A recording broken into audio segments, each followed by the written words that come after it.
गांव के बाहर एक पुराना खंडहर था जिसे लोग साया का घर कहते थे। कहते थे कि वहां एक खूबसूरत महिला का साया रात में घूमता है। कोई भी उस घर के पास जाने की हिम्मत नहीं करता था। लेकिन एक दिन गांव के तीन दोस्त अर्जुन, मयूर और नंदिनी ने फैसला किया कि वे उस घर की सच्चाई जानेंगे।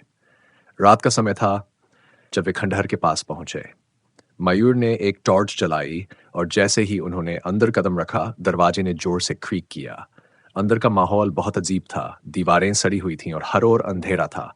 अचानक उन्हें एक हल्की आवाज सुनाई दी। ये एक मधुर गाना था। नंदिनी ने कहा, क्या तुम्हें यह आवाज सुनाई दे रही है? अर्जुन ने डरते हुए कहा, चलो हमें यहां से निकलना चाहिए। लेकिन मयूर ने उसे रोक दिया। नहीं, हमें और अंदर जाना चाहिए। वे धीरे धीरे गाने की आवाज की ओर बढ़े।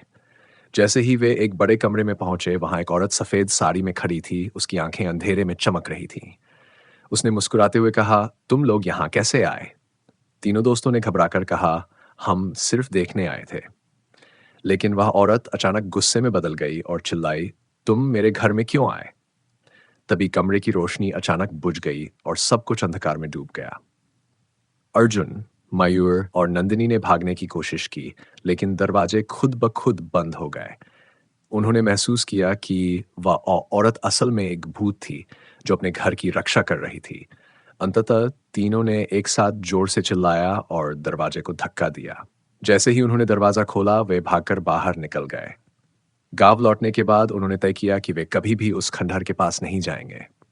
अब भी गांव वाले उस भूतिया घर के बारे में सुनते हैं और डर के मारे वहां जाने की हिम्मत नहीं करते। जो साया एक बार इस खंडहर में बसा था, उसने कभी भी अपने घर को नहीं छोड़ा।